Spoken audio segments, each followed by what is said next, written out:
Oh, yeah. Welcome out. This is no other than the Remix Morning Show. Yeah, give you that boom bap breakfast.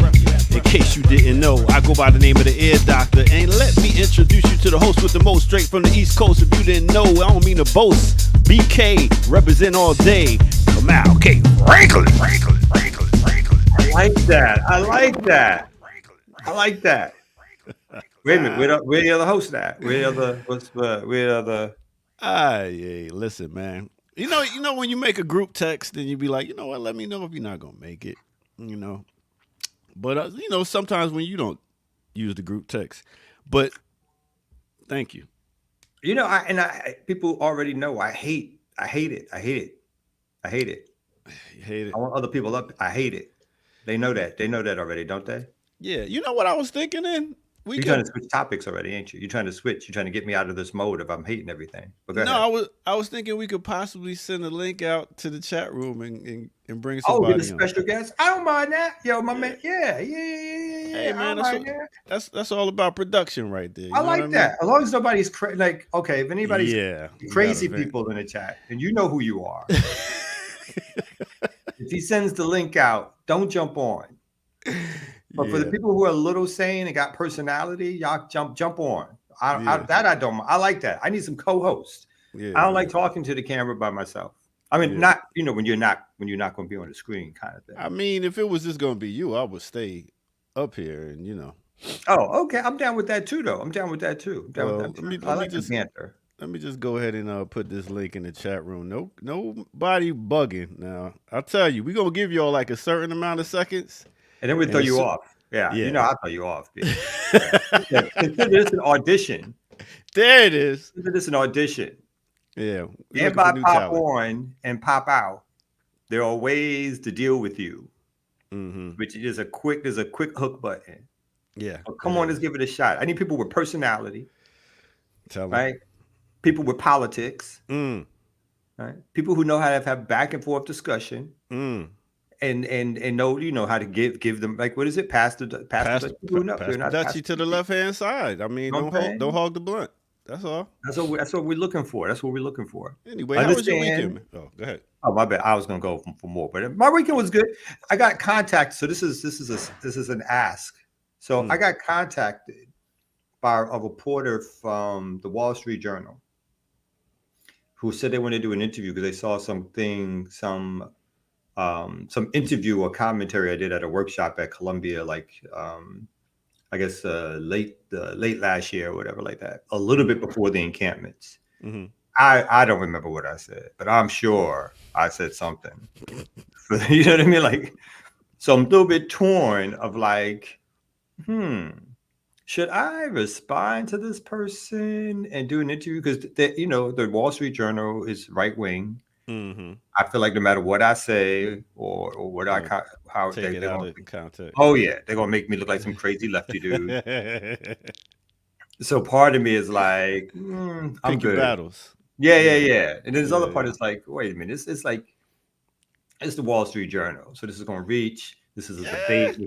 This is a debate with the people who really got resources or whatever. Well, you just gotta say stuff that sticks and pretty much don't say nothing crazy, like that they could take out of context. I mean, for them, everything I'm going to say. If I talk about capitalism, that's crazy to them. If I talk about Palestinians, and that's going to be crazy to them. Like the right to self-defense, that's crazy. Anything is going to be crazy. Somebody said I would pass. Okay. Yeah. I guess that's the whole, when we was talking about going on that other channel and doing something. What was that channel we was talking about doing a long time ago when we was on it for a quick second? That platform we was going to do. Oh, Rumble. Yeah. But we weren't going to interact. I mean, I guess there was going to be like the people in the chat.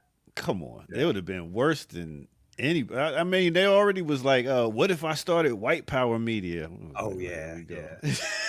Here we The Wall Street go. Journal is not going to be overt as that. They're going to be slicker than that. You know what I mean? They're not going to. They're not like knucklehead white supremacists. They're like the intellectual white supremacists.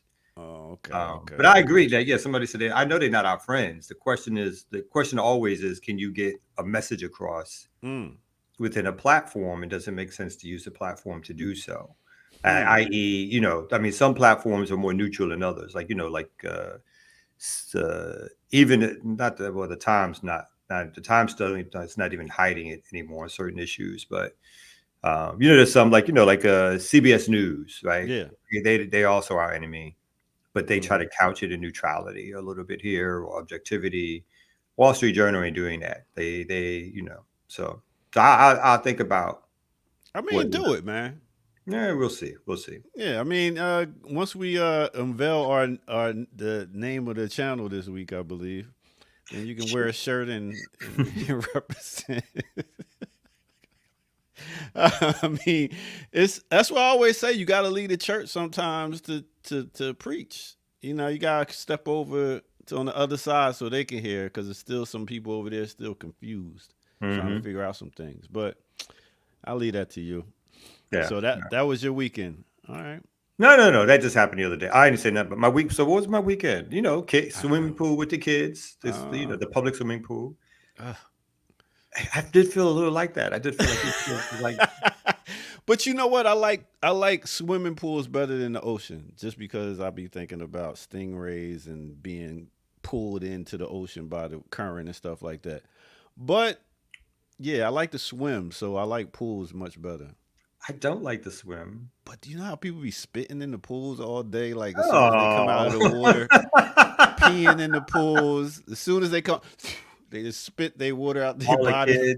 All the kids. It's like a snot that comes out and go like, that's all that. You just leave it in the pool behind you, all that kind of stuff. Yeah. I agree with you. Somebody said start a chapter in North Carolina. Yo, hit me up if you want to start a chapter in North Carolina. Let's do it. Somebody just said that. Oh, they spelled my name wrong. But if y'all want, you would do a chapter. My email is kamalfranklin@gmail.com. What that Kamal name is? Franklin, KAMAU, not UA, KAMAU @franklin@gmail.com. Hit me up if you're interested in starting a chapter. Oh, yeah. Like you said, kid threw up in the pool. I was in this weekend. Yo. Now that you think about certain things, that makes you never do it. Then you never want to do it. But you know what I try to do? I try to go early before everybody gets there and just let that, dive in the pool full of chlorine. I mean, it's great. I mean, to think about even that, like, they put mad chlorine. What does chlorine do? It kills stuff? Yeah. And it's all over your body. It's surrounding your body. No, that's true. It gets in and out. Yeah. Well, I had a pretty good weekend. I got some yard. Okay. Finish your weekend. No, I'm just joking. Like you did anything else. I mean, you're right. I don't have anything else to report. What'd you do? I got some yard work done, man. I went in the backyard and I cut down some bushes. I cleaned off the patio, fixed my little fire pit, and why are you doing all that? I mean, because I like to be outside. I be outside and I don't be wanting to go spend money. So I'm like, let me entertain. I had some of my friends over. We played some poker, and it was. You play poker? Yeah, I'm learning. I'm still learning, but I got a poker face, so I'm pretty good at it. I can see that. I can see that. Which I play Texas Hold'em. You know what you're playing? Okay. Yeah. So I want a little invite for the poker game, B. The poker game. I'm about an hour from you, but sure, why not? If you're allowed to get outside. Money? Y'all playing for money? My friend always trying to play for money. He's good. Like he's almost, he gets in tournaments and stuff like that. So. Oh, word? Oh, maybe not. Yeah, I want to. Yeah, I know. I'm like, this dude, fucking counting cards. Entertained the lady. Made some. You had a date. Yeah, made some food. You know what I'm saying? Chilled out, watched the flick. Whoa! Stop! What up? Where'd you meet this lady at? Where you meet her at? Well, that's too much information. That's too much info. Okay. Was it online? A dating app? You do the dating apps? I did before. I did, and I don't know. It's just like a lot of people just out here ready to have sex and stuff like that. I'm trying to. You're a single man. Is that a bad thing? I mean, I don't want no community.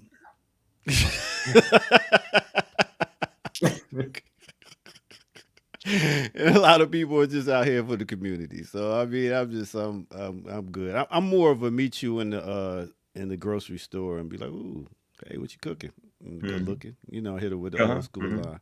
But yeah, that, and then other than that, I just hung out with. I'm not done. Was it a successful date? Yeah, of course. You see her? Will you see her again? Can you publicly state that? Sure. Why not? Oh, damn, no. Yeah, no, why not? It wasn't like a. Nah, I mean, yeah. Does she know she knows what you do? It was good. Yeah, of course. Does she know you're on this platform? Yeah. Oh, so she could be listening right now, and that's the response you gave me. Hey, I mean, everything ain't for the platform. True. This might be in a whole act. I might be lying. You ain't lying. You ain't lying. You ain't lying. Yo, other than that, I worked on some stuff. I got to work on a flyer. Oh, we got something coming up. We got something coming up. Now I got to work on this flyer, the Remix Morning Show All Stars Live. We will be in DC. Let me take down this little banner joint so you can read it all. We will be in Washington, DC, June the 29th. Come check us out live from 1 to 4 p.m. in DC, 1301 Connecticut Avenue Northwest, Suite 600. So yeah, I heard Nefta hooked us up with a spot, so we're gonna be up in there bringing it to y'all. That's right. Yeah, now that's gonna be exciting. So put that back up. I'm not done. I want to talk about the flyer. I need to talk about the flyer. Okay, yeah. Nah, you said that it wasn't gritty enough. So what I did is I made a Mal K. Franklin flyer. Well, now that is a good flyer. That's a good flyer. That's much better. Excellent flyer. Yeah, I was like, forget everybody else. It's all about Kamal. Can you send that to me so I can use that one? You think I won't? I bet you. That's a good one. I don't even know that. I don't even got that picture. I was like, where'd that picture from? I got it off your Facebook, man. It's too easy to just. I didn't put that up there. Oh, well, people be tagging you and shit. And you don't even know. That's yes, Ricky. Like so, I said, put the other one back up for a second. Let me have it with the chat. I want people saying. All right, let's do that. That's a good one with me on it, but the one that's else's face on it. So I said my first reaction to this flyer was it's not gritty enough, as in. It does look a little like, could be any old thing. There's nothing political about it. Again, you got these Halloween colors that you like. So that was my take on it. Everybody's happy and smiling. We do look like a vaudeville act or some shit like that. Like I'm not. I think it needs to be a little bit more gritty. Exactly. Somebody said comedy night flyer. It looks a little like that. It's not like gritty. It's not like you would look at that and be like, oh, these are political people talking about political things about our community. They know us. They know that we do stuff outside, that we do political stuff, that we do community stuff, that we do liberation stuff, but we have a good time doing it. And we come on here and we let out our, we be ourselves. And that's the pictures of us actually here on the Remix Morning Show. I mean, is that fake? I don't know, I guess. Can put the other one up when I'm on it. Let me see that again. Let's not say we did. Let me just check that out. Let me just check that out one more time. Just one more. Let me just check that out. I'm trying to help you out. Oh, thanks. So put that up one more time. Now look at this. There we go. Now look at that flyer. Look at the veins in the neck popping. He's popping. It's like masses of people around listening to whatever I'm saying. I don't even know where the hell. There's one dude in the back listening. Like, this dude finished. He's like, and that dude behind, he's like, "Yo, can I get my bullhorn back?" You know what I'm saying? He said, "Son, there's nobody here. Nobody's I'm trying to direct traffic. Why are you here?" He's like, "Nobody showed for this shit. Can I get my bullhorn? Can I? I'm trying to do my thing. Yeah. Oh my bad. Nah. I mean, it's not a vaudeville act. But listen, man, we're going to have a good time. So please come out and join us. And we're going to talk about something, depending on what happened around that time. We'll talk about that. We'll talk about the whole evolution of this channel and how we started, who came on later, who started, everything. I mean, it'll be a great time. You know what I'm saying? Topical. We'll talk about the day's events, what people want to know, joining organizations, all that kind of stuff. So yeah, come check us out, and we're gonna have some fun. We might have some food. I may be making that up. I have no idea if Netflix said that was cool. We still. Hell, we might have some liquor. There might be some lines there. You never know. Like, yo, come on out. Come on out. Like, you know what I'm saying? There'll be a corner for some sniffing. Corner for some sniff. Oh my bad. I said we might have some lines there. Is that the JV corner? What do you mean? Might have some, this might be the best remix morning show you ever came to. You know what I'm saying? Ever. Just check. Think about Ricky talk about feed people. You know, it'd be the skinniest ones that eat the most, boy. I tell you.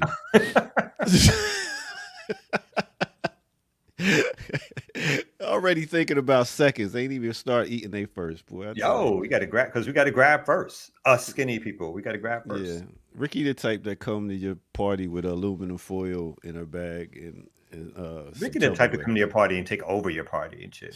She got messages for the DJ. She rearrange your spot. I mean, you know what I mean? She like put that here, put this here. If you already have a design for like what the party should look like, she's like, we're gonna play that game. I don't want to play that. Can we do this? Look what happened to the remix morning show already. I know she already took the shit over. It's BAP Wednesdays now. I mean, let's be straight. Let's be clear. So yeah. So I guess nobody is running. I want Leah Boggs to come and join us. You know, she always has a lot of good things to say.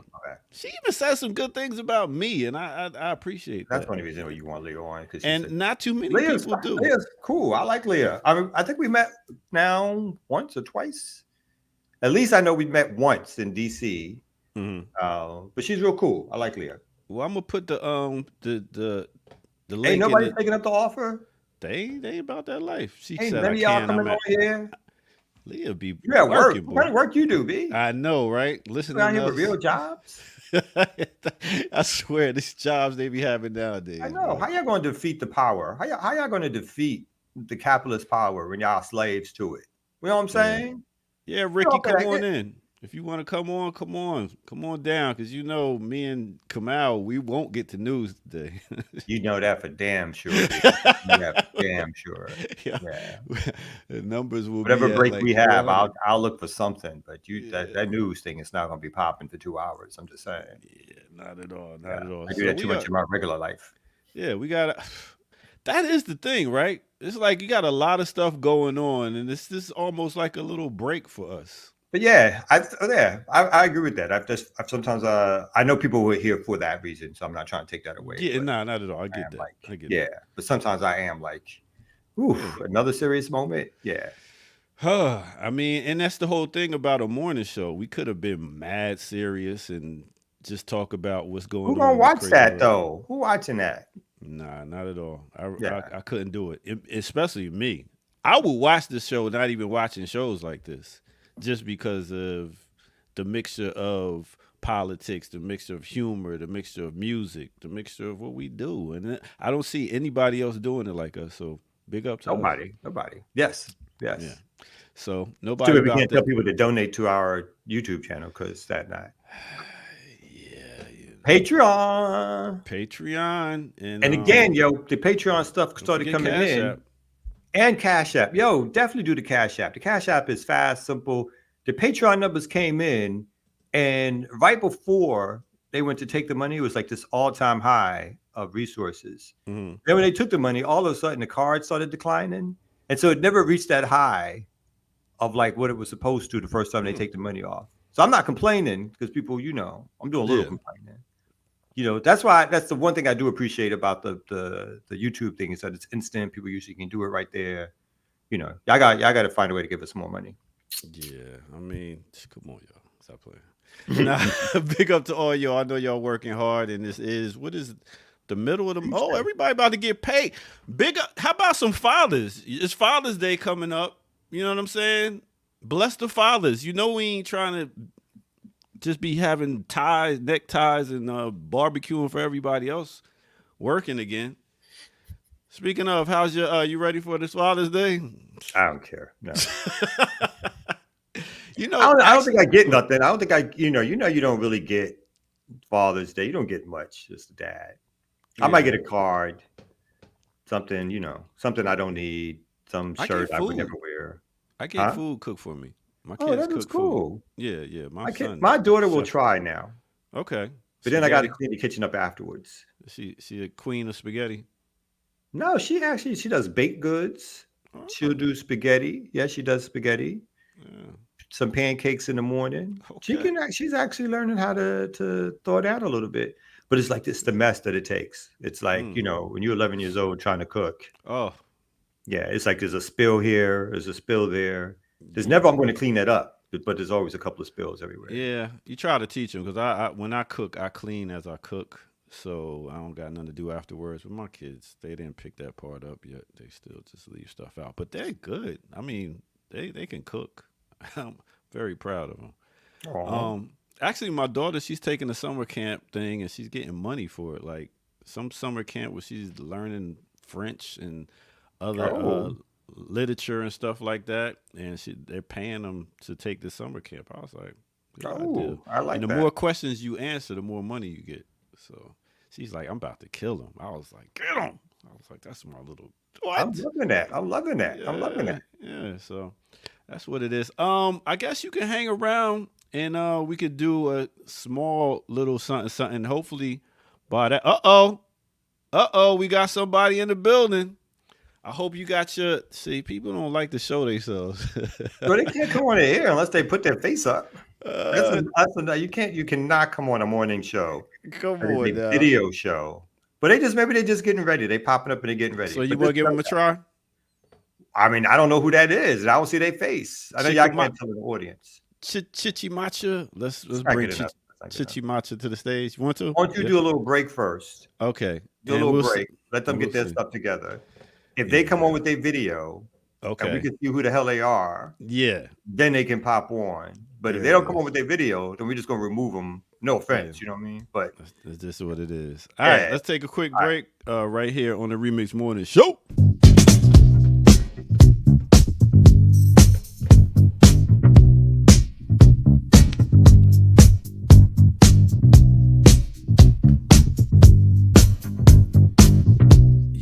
Yeah. They was out. Big up to y'all tuning in. This is the Remix Morning Show. I go by the name of the Air Doctor. Thank y'all for tuning in to this Boom Bap Breakfast. Hey, yo, hit that like button. Subscribe if you're new to the channel. Go to patreon.com. And possibly, we'll have some more hosts on next time. But right now, you rocking out with no other than Air Doctor and Kamal. So, with that said, let's go ahead and go to patreon.com, become a member over there, and you'll see footage that's rare. And also, go to Cash App, drop some money there. All right, boom. So let's get to it. The weather report, starting off on this beautiful June 11th day. Let's start in the ATL. We got a high today of 84 degrees. Going to be nice and hot. DC area, where we will be on the 29th of June. Let's talk about 76 degrees. It's a little brisk this morning here in Atlanta. It's like 66 degrees. It's like an early fall. But DC, 76 degrees. Let's take it to Detroit. So all my players in the Alligators, they got a high today of 72 degrees. Next, let's take it to Austin, Texas, where my papa from. Big up to all the fathers out there doing their things. You know what I'm saying? Father's Day coming up. High is 89 degrees, nice and hot. Next, let's take it to Seattle, Washington. They got a high of 64 degrees. And then we could take it to Puerto Rico. They got a high today of 89 degrees also. And last but not least, let's take it to Johannesburg, South Africa. They got a high today of 58 degrees. God damn. Where's the Nautica jackets or something, man? It's cold out there. All right. It's not too hot. And I'll tell you what else is not too hot. Since we are on the topic, let me switch this background up a little bit and talk about some sports. Let me talk about the NBA finals going on right now. We got the Mavs playing the Celtics, and actually Boston is up 2. Their next game is tomorrow night, And your boy Kyrie is not showing up. Maybe because he's wearing these bury my heart and wounded knee Air Choctaws sneakers while he's trying to play ball. We get it. You're indigenous. Play ball, man. Put some sneakers on and play some ball. Stop playing. Because you're missing all your shots right now. It's not looking good. You got Luka scoring everything. But I must say, it's not looking good for Dallas right now. They ain't got enough firepower. It's only 2 against 5. So with that said, we'll see how it rolls out. Now let's go ahead and get back to the Remix Morning. Not even the crew, but back to Kamal. Let's go.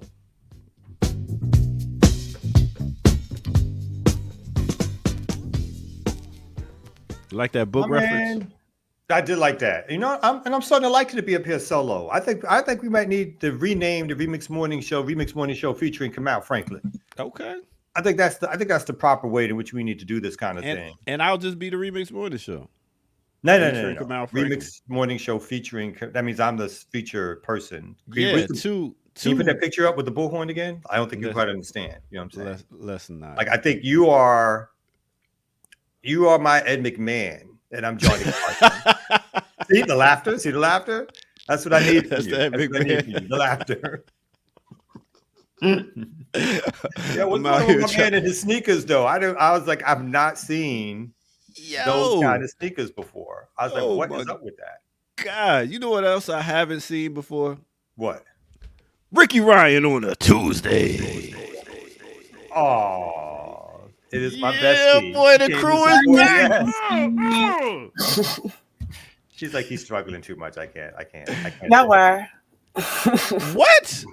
We wasn't bringing the funk. Oh, how come Kamal gets his own separate flyer? I didn't get one. Gritty. Because you didn't mind not being gritty. You're not gritty. You didn't want a gritty flyer. He wanted gritty. Gritty. What the fuck is gritty?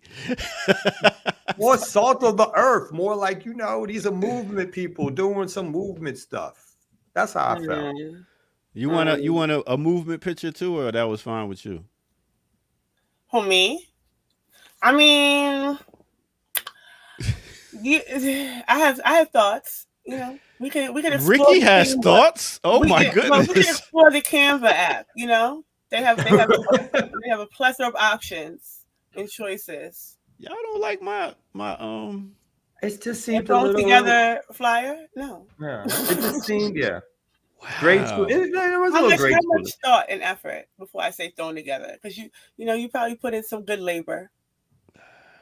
I went through different pictures of y'all and tried to find pictures that was decent. That you did get show. Good pictures. They were. I like the pictures. Yeah. Wow. I mean, I thought it was all about the message, but I guess not. Which was what? What was the message? Yeah. The message was come out and check us out because we're going to bring the motherfucking funk to y'all. So come on out to DC the 29th of June. That's why it displays funk to you? Yeah, I was going to say with the stars. It looked more like a circus act. It was like going to be a circus show. It you know what? It was giving little Ringling Brothers. It was. Exactly. It was little Ringling Brothers. KJ Sakuma. She said, "This is my big 3." I said, "Nah, it's just big me." What do you mean, big 3? Come on. Nah, you just had to get that out. Kendrick line. Look at the producer. Kendrick. Exactly. Dancing all in front of your videos. If that's what you want. But I mean, listen, y'all know the info. If you can come up with a better flyer, I dare you. I don't think that's that hard. I was like, is that the challenge? Yeah, it is. It is. Come with it. People always yak.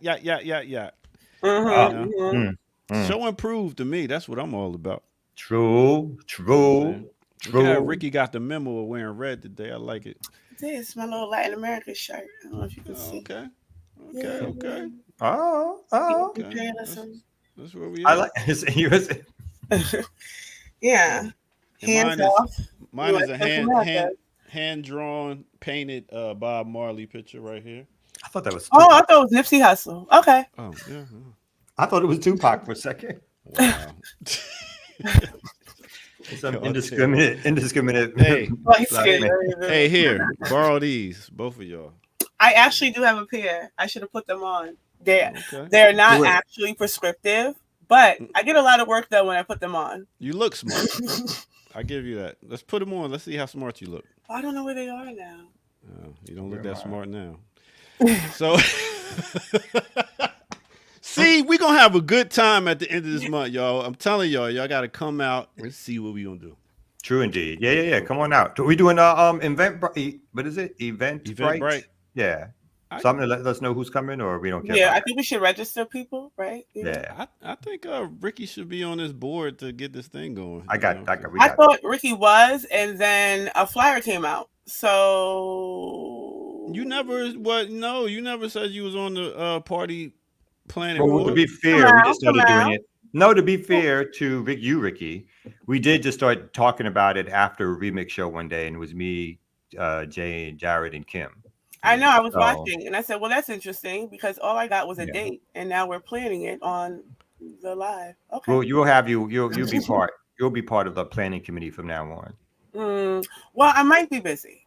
All that talk, and then you're gonna be busy. Well, I mean, I don't like this afterthought thing. I could have got a calendar invite. We still got half a month, yo. What do you mean? Half a month. That's what we do. That's a long time. I know, and I have things to do.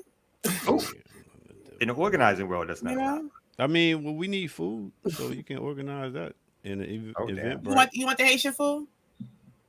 Sure. I don't know. They be charging mad money, yo. Caribbeans, let me find out, yo. They be charging some dough for their food, and it ain't gonna be no oxtails. It's like $50 a plate. You don't even eat the oxtail. What you care for?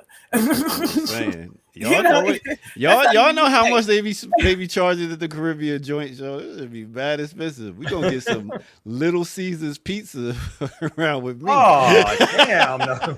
He's like, there's a budget. There's a budget. Listen, there's a budget. $5 pieces. Let's go. All cheese. You look like the type too. You look like the type. Nah, we gonna work that out though. Ricky, you in charge of that. So I brought us some news stories. I actually great. Should I stay around for this, or y'all got this? Cool. Oh yeah, sure. Why not? Because that's you can go. Yeah, just run to Sanford and Son. Run to Sanford and Son. I was gonna say do something with the map. Retro.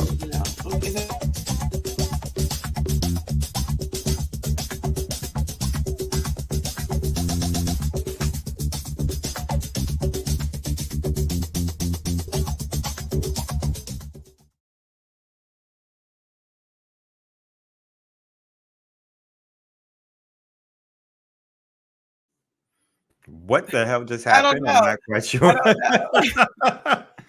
Welcome, y'all, to the Remix Morning Show with Ricky Ryan, Kamal Franklin, the Ear Doctor, the slow-mo promo, you know what I'm saying? Doing a whole Remix Morning Show. We are thankful y'all here. We got over 442. Like, subscribe. I was going to say give a little money, but you can't do that for another like 65, 70 days. But you can go to Black Power Media Cash App, and you can go to our Patreon page and help support everybody who's trying to do work on this station. Always help us try to build it out. We are close to 40,000 subscribers. 40,000 subscribers. Organic subscribers we got ourselves from doing this work on this platform for several years. Tell a friend to a friend. Ricky, how are you doing, my best friend? Hi, Messy Bestie. I am good. I am good. A lot of busy work this weekend. We had the march. Oh, Zion was on stage with Freaky. If anyone seen my son, he is viral now. He was holding Africans Get Organized. He was adamant that he wanted to go on stage because he wanted Rafiki to tell people that Zion is good and Zionism was bad. Oh, so, that's the highest. Yeah. So I think I saw a couple of pictures. Yeah, I think the speech itself is on Black Alliance for Peace's Instagram page right now, and it might be on the Twitter. So you can check that out. So we did that, and then Bat Baltimore had a retreat. It's 6 months into the year, so just a reset, see where we are in our planning, see where we need to go. if our goals, if we have reached anything or any objectives, and we have. We have, certainly. So we're moving slowly, but small and mighty. Contingent, yeah. And then it's the end of the year. Today's my son's last day of school. Yesterday they had a carnival. The best principal in the world has been transferred, and I'm very sad about it because she really built a village around my son and that school. So he has to do the next 2 years without her. I'm not happy with the county because we found out and she found out on the same day. Ouch. Yeah, that she was being transferred, and she's 19 years principal at that school. Aw. Right. So they could have did that better. Yeah, they definitely could have done that better. It'd be like late at night, pack your shit and go kind of thing. Like, yeah. But it sounds like you had a productive weekend. That's kind of cool. Productive. Yeah. Yeah. I feel like I feel like I've said this offline. Maybe I need to say it online. You are an organizer's organizer. You are one of the best organizers I've seen of your generation. This is me doing the old man thing. So it's always happy to see you and work with you. So you are bossy. But we heard this before. I have done that before. Have I said that before? That she's one of the best organizers of her generation? Have I said that online on air for everybody to hear? Yep. Well, I like to compliment Ricky. So what? I appreciate it. You got it. All right, so I got some news stories pulled up. Good. Because I don't. Nope. I prep my shows on Tuesday evening. And that's a good thing to do. You don't got it, yeah. So first thing, this hit last week, but I don't think we got a chance to talk about it. So the NAACP, after 7 months, urges Biden to halt weapons to Israel to build Black voter support. So this is the president of the NAACP. His name, I know this dude, and his name went out of my head. That's probably why. NAACP is calling on President Biden to halt the sale of weapons to Israel, urging doing so will build Black voters' support for him ahead of the election. The push comes amid polls showing that Biden may lose support of Black voters over his support for Israel amid the violence, the massacre, the genocide in Gaza.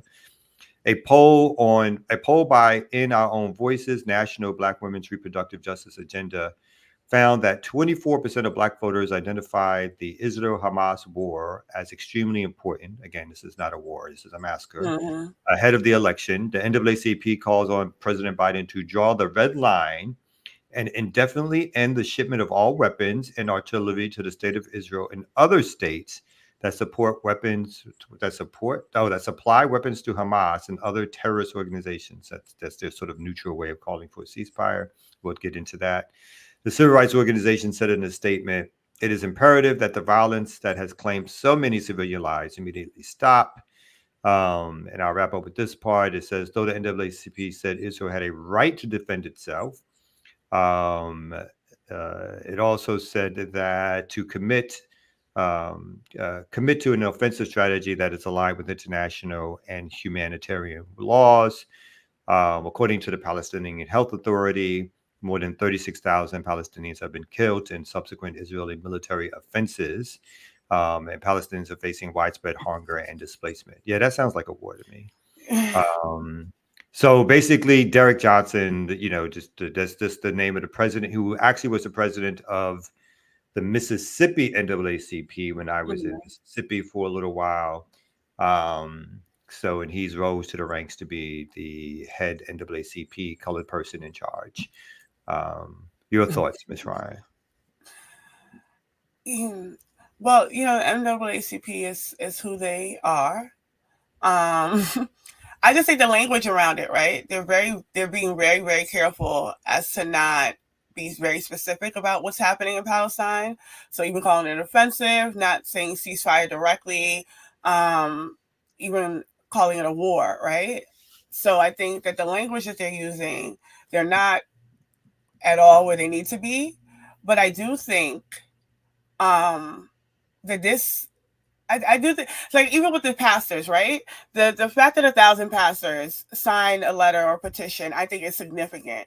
But to what extent? I don't want to put too much on the emphasis of significance, right? Especially with the NAACP. But I do think that this says something, that they're willing to step apart from the Democratic Party in this way, right? Because of all the things that's happening with Black people in this country right now, the fact that they are paying attention to what's being said about what's happening in Gaza, and enough to say this is a real issue. We can't galvanize communities. We can't create a base around you if you're going to continue to do these things. So I think that they are in themselves kind of taking a turn. But again, I don't want to put too much emphasis because, like you mentioned, like this is 7-8 months now, right? And they haven't said anything. Yeah. They're saying things now because we're getting closer to election, and it's noticeable that Biden is not, even with the trial, even as it's all the nonsense and the Project 2025, Biden still has no significant lead, if he has a lead at all. And so that pressure is causing them to make a reaction. But I think more than anything, I think the people who align themselves with the NAACP, seeing the NAACP make a statement, I think is more significant to me than what they're saying. Yeah, I completely agree. Like, I think obviously this is the NAACP sticking their finger up in the wind and seeing which way the wind blows. And after 7 months of noticing that a large proponent or a large amount of the folks who are protesting against the Israeli genocide on Palestine, and the occupation, and people who understand the history of the occupation and the history of the settler colonial nation of Israel, are speaking out and not going away. And the fact that it's like young Black people are part of the leadership of that support, that Black folks have shown that Black folks do support Palestinians' right to self-determination, and even right to defend themselves and fight back against the oppression prior to October 7th. And so all these things the NAACP is saying is tried to stay quiet for 7-8 months.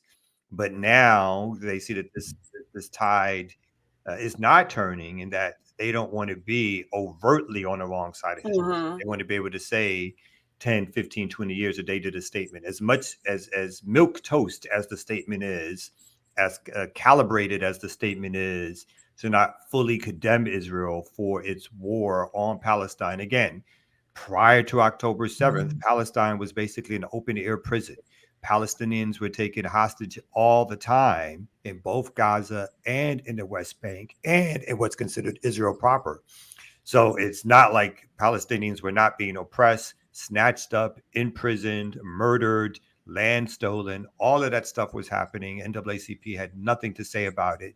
And only after a mass action against what took place, then again, 8 months later, based on the reply or what Israel did, in terms of trying to stomp out the whole Palestinian society, like knocking down schools, hospitals, cultural places, libraries, all of that, mosque, all of that being destroyed before our very eyes, has finally, they stood up and said something, because they see how this potentially can cost Biden an election. That you're right. It's like, look, you can't even beat somebody who's convicted of a felony in open court, who is crazy as bat crazy as hell. You can't even establish a lead against that person. All the polls show in these so-called battleground states that Biden is still basically behind or even with Trump. And so the NAACP is trying to put some pressure on Biden to give a ceasefire so that they can more openly support him again. Right. And I think that also speaks to the power, I guess, of a mass base or the masses, right? The fact that the mobilization has been consistent and put that pressure on not just politicians, but anyone, right? People had to have, at this point, people have to make a decision, or they have to make, so that we're seeing these statements come out because, like you said, nobody wants to be on the wrong side of history when looking back. And to that point, I think even people in the State Department, right, have even said maybe this is what we should be doing. So to what extent, because they all are anonymous, right? It was an anonymous letter written by several people in the State Department because they don't want to risk their jobs, but we also don't know, I guess these are like military statements. We don't know to what extent these are how they truly feel, or these are tactically and strategically what they need to be doing. But to that point, whatever the NAACP is doing, or whatever the 1,000 pastors are doing, or whatever the ICC is doing, all of that is useful, or should be considered useful to people who are actually organizing a people around this issue. Like for people who really are still undecided, right? Because they're still watching CNN, they're still watching MSNBC, they're still reading New York Times that's saying, Israel Hamas war. That's like using this kind of language that doesn't speak to the actual genocide. Even though they're seeing certain things, they're also hearing and reading other things. So there's a conflict there. But when we could take it and see, like, this is what the ICC is saying, and this is what the NAACP is saying, and look at what the pastors are saying, and you be at church every Sunday. Like, so these are things that we can actually organize the people around, educate the people around. So I think this is, for organizing purposes, moments that we can take advantage of.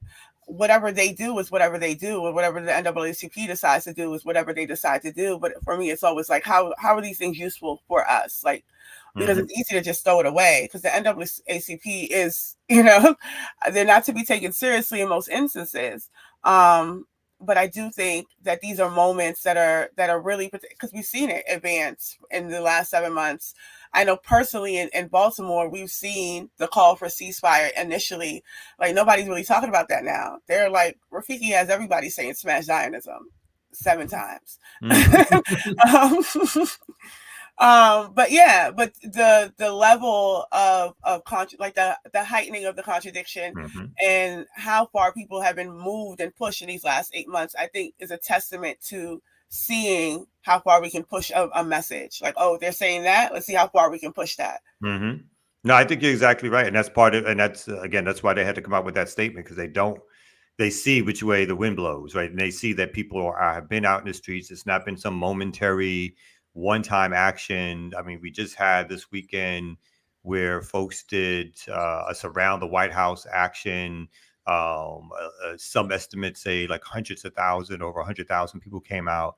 And so we see that the momentum and the understanding of what's taking place and continues to take place can only be challenged through mass action all around the world, because obviously we don't have the military hardware to stop them from doing it. So what we need is people power to stop them from doing it. And people should, as terrible as this time period has been, people should take some understanding of the reason why you have certain groups coming out and saying this, and potentially forcing the hand of the administration to do more to stop the indiscriminate murdering of Palestinians. It's only because of this people action. It's only because people are chasing Blinken all around town or all around the country, calling him the butcher of Gaza and so forth. It's only this pressure that we have that has to continue, which again is why I highlight that we have to have forces come out at the Democratic National Convention in Chicago late this summer in August, because that is going to be a focal point of showing more overt pressure on the powers that be, that this issue is the issue right now. You cannot just say, oh, Biden has done some other things that have been good for Black people, so I'm going to ignore an actual genocide happening in my name, right? I'm going to ignore 40,000 people, and there's going to be more, right? There's folks who've been buried under rubble. There's places where they have not been able to gather. We're looking at, when it's finally all said and done, something that's going to be upwards of 50,000 human beings wiped off the planet, and hundreds of thousands who've been injured, right? So if you have a death count that high, the injury count is going to be 2 to 3 times that amount. And we're talking about a population of no more in Gaza, if I'm not mistaken, about 1.5, 2 million people at most. So we're talking about mass murder and genocide. There is no way that we can put that to the side because our student loans might get forgiven, right? There's no way we can put that to the side because he speaks at a HBCU, right? There's no way that we can put these things to the side and act like this is not the major issue in the world today. And again, I know there's other things, but the United States is directly supplying the narrative and media cover and the weapons, which is wiping people off the planet, which is helping a subtler colonial nation expand. We cannot ignore that. We cannot act as if there's other things which are just as important to us at a time period when there's an active genocide happening in our midst. I also think the thing with the numbers too is, I think last week I spoke to that. Like, they're trying to say, oh, they're not. Well, they say according to Hamas, or they things like that. Like, so they're trying to say like the numbers are being inflated. But I don't necessarily think it matters if it was 30 or 50 or 100. If it was 500 people, it shouldn't happen. And then we see, even with the NAACP saying something now, the U.S., as we've known, was going to, like we suspected with the building of the pier, which I assumed had washed away because it's in the middle of the ocean now. It's in the middle of the sea, but they're using humanitarian aid I think over the weekend. They used a convoy of humanitarian aid to slaughter over 200 people alongside the IOF, right? And this is the same country that's like, we don't have to be beholden to the ICJ or the ICC or international law or anything, as they are going around to Haiti and going around to Venezuela and Nicaragua and all these places trying to implement, international law or rules-based law, right? According to the U.S. And we're watching them violate every single thing. So I think that is the point that we need to be pushing, because the whole emphasis on the election right now, especially with what's happening with Biden. You mentioned the HBCUs, but when he was in Atlanta, he made it a point to go to Black radio stations to speak with Black communities, to talk about all the things he's done for Black people in these last years. But it's like, which Black people? Oh, where has this happened? For whom? Because when you do things like cut SNAP and cut child tax credit, and then when you take Medicare for all off the table, and then when you stop the housing moratoriums, and when you do all of that, who is that helping? Who has that helped?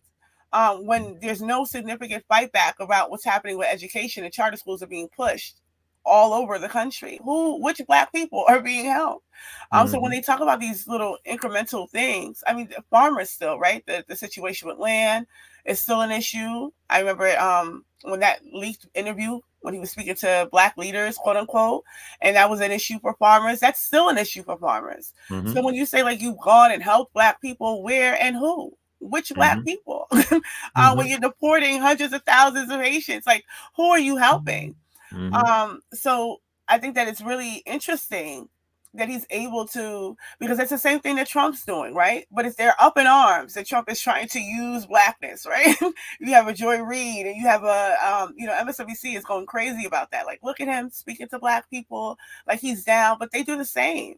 And to do that and to use what I've done for Black people as a way to sideline what he's doing in Gaza. Like, let's not talk about that. Don't be concerned about that. Be concerned about what's happening with you all. And look what I've done.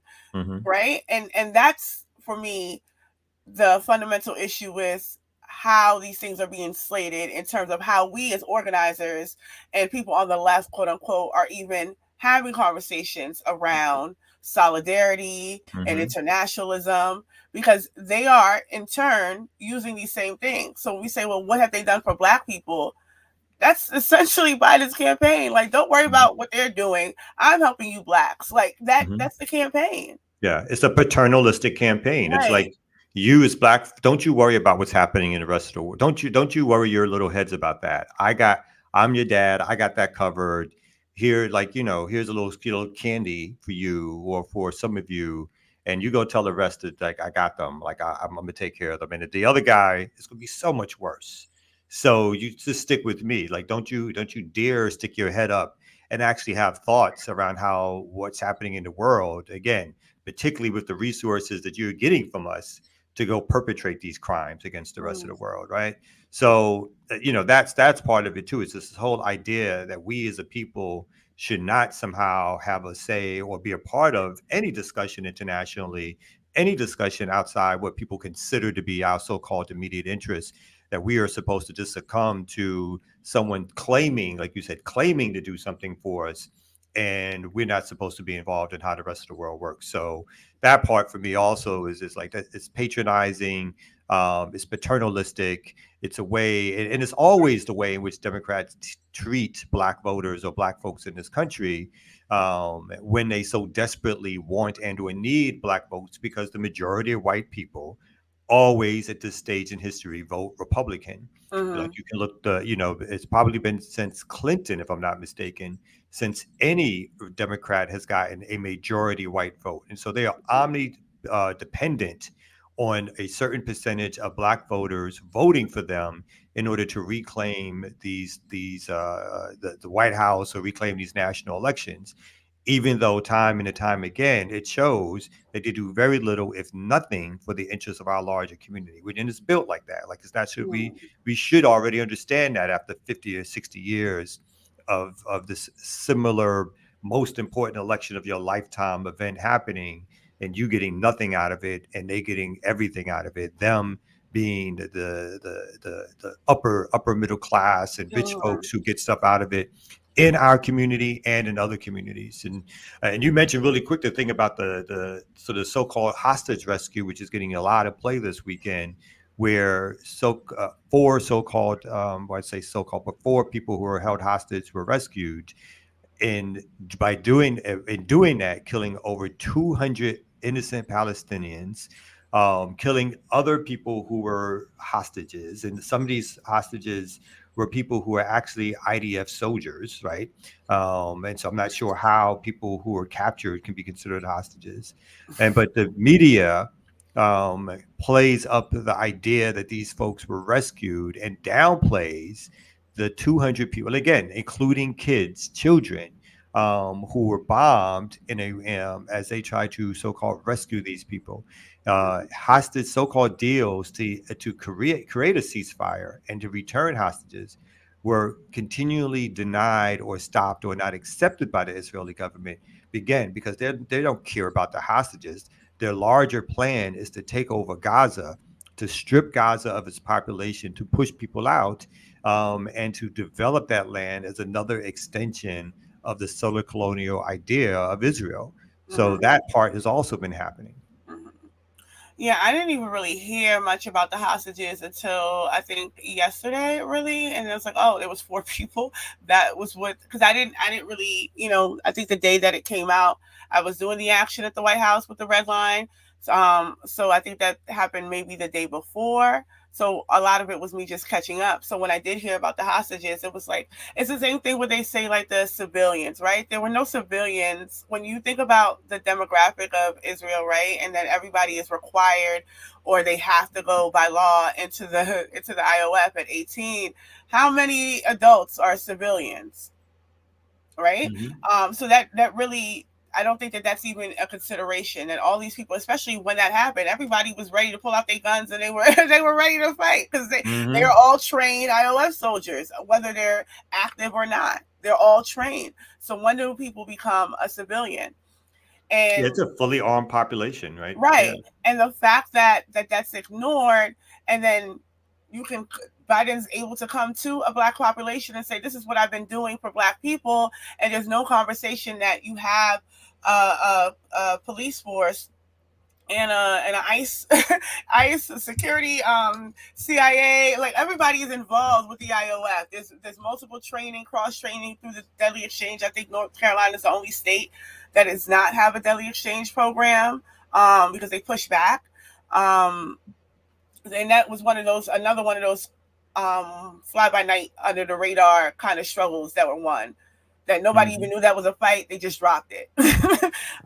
But they don't have a deadly exchange. But everyone else does. And there's no conversation around that or the fact that he can go there and there's a ghillie program in Atlanta that exists, right? So we're not making those connections.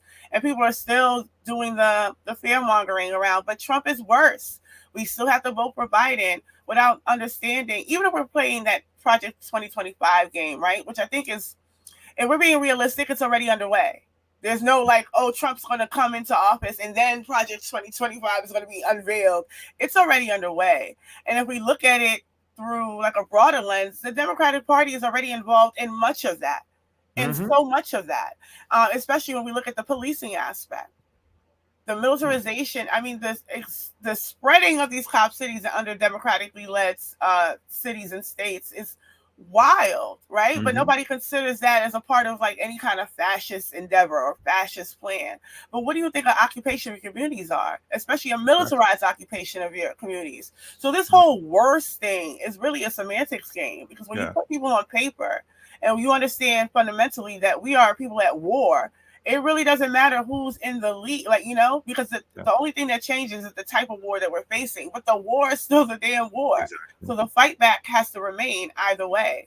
It's like Glenn Ford said, right? The more effective evil, not the lesser of two evils. It's who can convince us more to allow these things to happen. That's what the Democrats allow, as you stated.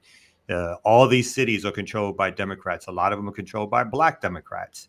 And is in these cities that the police are at war with our communities. It's in these cities where when we talk about Black folks being shot, over police, arrested, harassed, jailed, it's happening under Black leadership, Black Democratic leadership in these cities, or white Democratic leadership in these cities. So this whole idea that somehow when there's a Biden for president, and that's supposed to make a difference, is no. Mike Brown was killed under your first Black president, right? That's when Mike Brown was killed. Trayvon Martin, although not a police, but somebody who thought they were police, fall police, was killed under Trayvon Martin. Killed under a Black president. So we have to remember that and stop acting and not have a strategy, like you said, for war, right? They have a strategy. We don't have a strategy. We just want to accept what we get and think that that's good enough. And then my last thing you mentioned about Israel was, like, again, is the whole society is politicized to believe in settler colonialism and Zionism. And so we've seen the pictures of basically pogroms with these young so-called Israelis, these young Jewish kids are going into Palestinian neighborhoods and basically ripping apart the neighborhoods, tearing down stores, again, taking land, taking property, taking houses out of people. This is not just a military arm of a peaceful nation. This whole so-called nation is politicized to believe that they have a right to take all of the land from Palestinians, mostly these Europeans, right, who exported themselves out to the land of Palestine, believe so much in their own rhetoric that this is what they're doing. This is their political ideology, and this is how they act on the ground. Not just the military, not just Netanyahu. This is how the whole society acts. So on that, let's take a pause for the cause with our brother, the ear doctor. Yeah. Hey, speaking about your boy Biden. Ricky left us. She's back. Speaking about your boy Biden, man. You remember, when you go to a party and then the DJ says, "Now freeze. Everybody clap your hands," stuff like that. Well, this is a song was going on in Biden's head the other day while the Juneteenth festival was going on. So let me put you on that one real quick. I'm scared.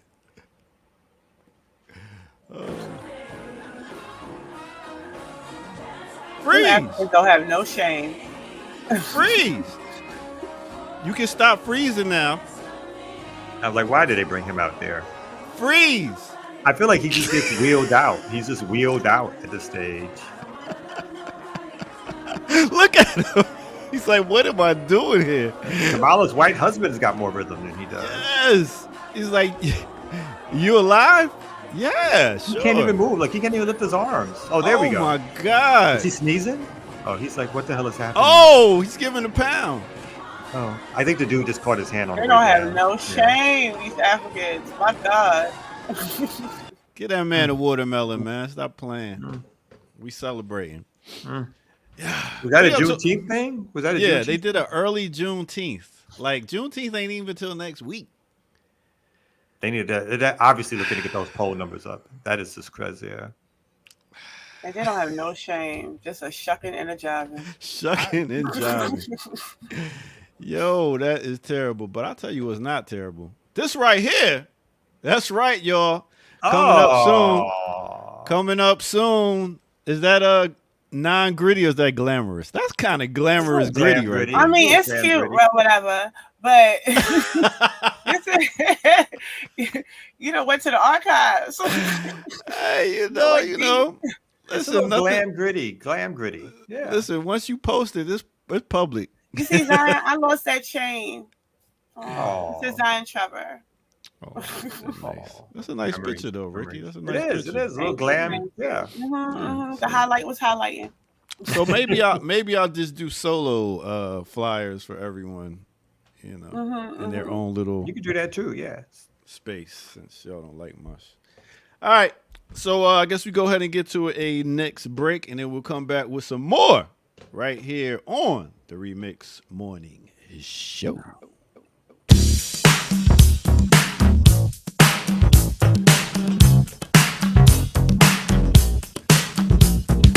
Baby, tonight we're gonna make this a night to remember. Yo, big up everybody. Welcome out to the Remix Morning Show. This is June 11th. Thank y'all for coming in and tuning in and turning up and showing out. All right, hit that like button since you are here. We got 557 people watching live. Let's get them likes up. Let's share it, and let's let other people know that what we doing over here. And then also go to patreon.com, become a member over there, and get footage that's rare. With that said, I wanted to give a little artist spotlight. So as you can hear in the background, it was a whole group, but I want to talk about the man they call Howard Hewitt. Yes. That's Howard Hewitt helped bring light skin in back in the 80s and that time. You know what I'm saying? Like Nino Brown would have stabbed his hand if this was New Jack City. Howard Hewitt Jr. He is a junior. Yes, he is a songwriter. He rose to fame with his group Shalimar. In 1985, he left the group and said, you know what, I'm going to do my own thing. But he came back to the group in 2001. He signed with Elektra Records. In 1986, he released his platinum debut solo album, I Commit to Love. Now, he also got a Grammy for working with Shalimar on the Beverly Hills Cop soundtrack. Yeah, he got a Grammy for that. That was like, wow. Okay, best score soundtrack. We see you. But he started off in Akron, Ohio, wound up moving to Los Angeles. And then after he did his little solo thing, he wound up getting a call to come to Jersey. Went to Jersey, and then that's when he met up with Jody and Jeffrey. That's his name? Well, Jody and Daniel, my bad. And that's when they came out with their album Big Fun. Whenever I think of Big Fun, I always think of The Cosby Show, and when the mom was like, oh, Vanessa, you're going to have big fun. Yeah. Anyway, so he got with them, and then he came out with Second Time Around. Make that move right now, baby. A Night to Remember. I mean, he has so many bangers. So, yeah. So check out his Shalimar work. He wound up, like I said, stopped messing with them. And then he got caught up with some, one of his wives got caught up in some cocaine dealings and stuff like that. Wound up almost doing a little time, but she took the bid, and he was able to get away. But yeah, so that is no other than Howard Hewitt. He's still alive. He's still kicking it. So check out his studio albums. He got 1, 2, 3, 4, 5, 6, 7, 8 albums starting from 1986 to 2007. He did a couple films, Baps and Dolomite. He was a singer in Dolomite. I'm talking about the one that came out in 1975. So big up to Howard Hewitt. With that said, let's get back to it right here on the Remix Morning Show.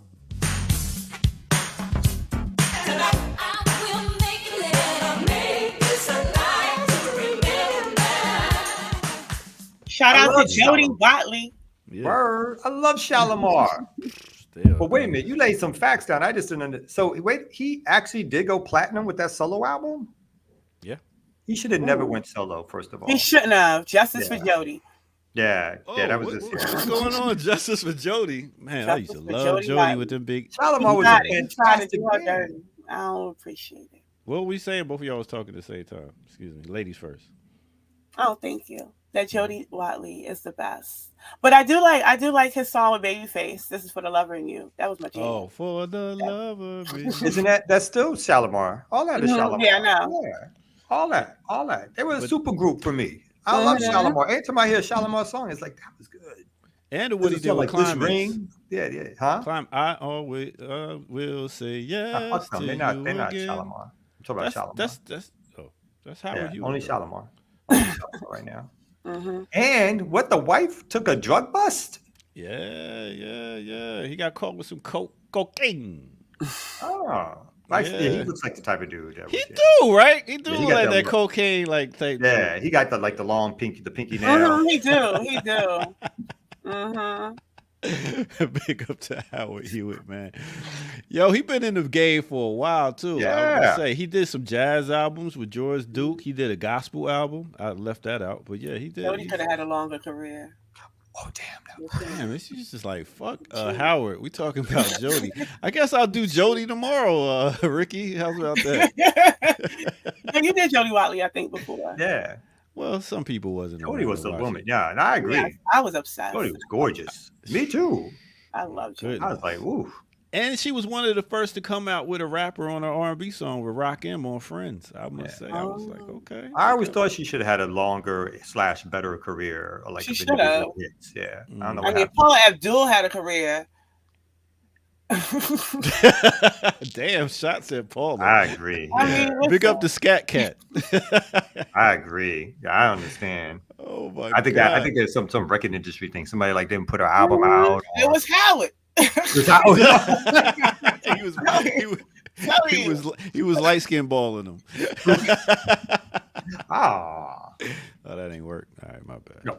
Let's get off the colorism jokes. All right.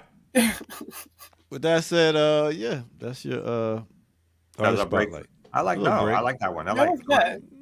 You should just do the whole Shalimar group. Did you should just do Shalimar group.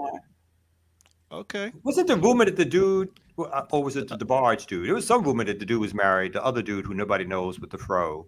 Daniel. Yeah. I think you're making it up. That's the one you call Jeffrey. Yeah. Wasn't he supposed to be married to Janet Jackson at one point, or no? Was that a made up? No, that was a DeBarge. That was a DeBarge. Okay. I think Daniel was just one of the Soul Train dancers. He just wanted to dance. He was just a Soul Train dancer that, Oh, they just picked him up as the third wheel. Like you. He's like the silent nigga, Tony. You're gonna get a check. You ain't got to do nothing. Just what does that one Tony do? Look pretty. He's always around. No, one of them, the one with the long locks, is married to my second cousin. Yeah, what is he's actually that's Wiggins, right? Yeah, he does sing though. Wiggins well known. Wiggins is well known. Huh? Wiggins is one of the well-known Tonys. Yeah. But it's the third other one. I don't know who the other one is. The one that's married to your cousin. You don't know who. No, the one that is married to Wiggins is married. Yeah. Is Wiggins? Mm-hmm. Oh, he was like number 2, like other than what's his name, Raphael. Like he was. Yeah.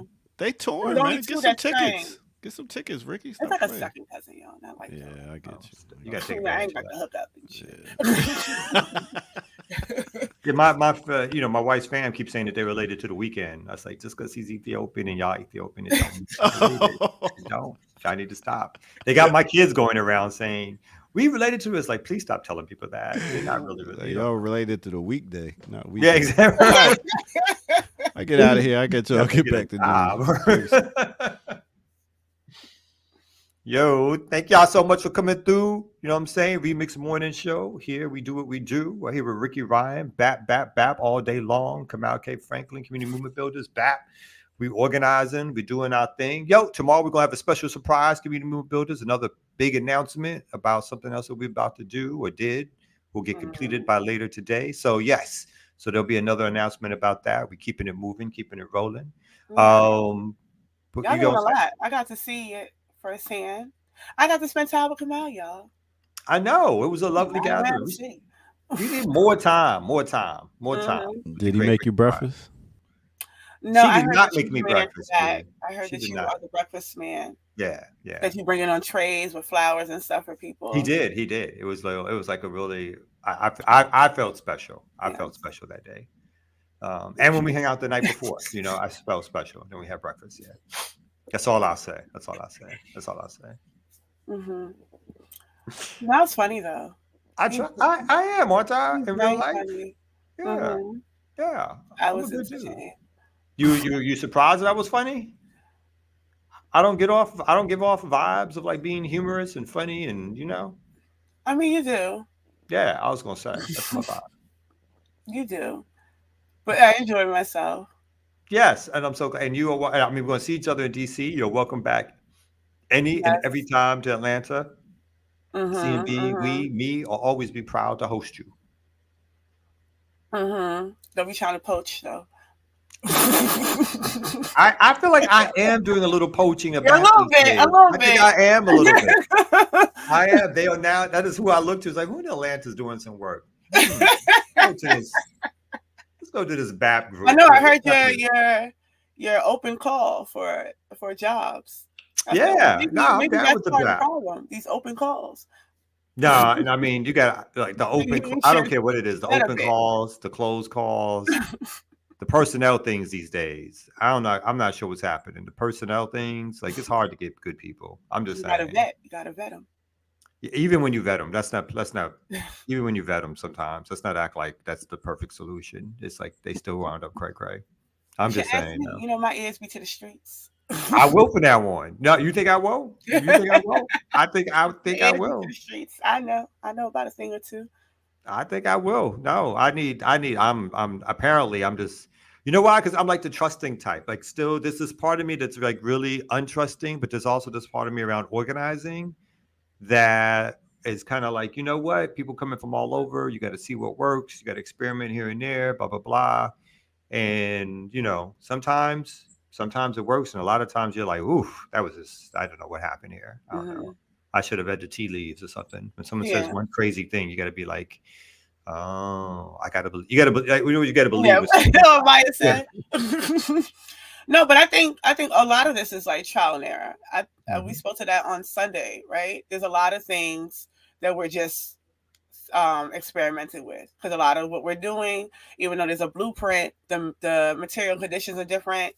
So a lot of this is experimenting. So some shit is not going to work. But then it's like at that point, do you keep moving forward with the shit that don't work, or do you try to change it to something else, which also might not work? But the whole point is to keep the processes moving instead of staying stagnant of shit that you know is not, this absolutely is not going forward.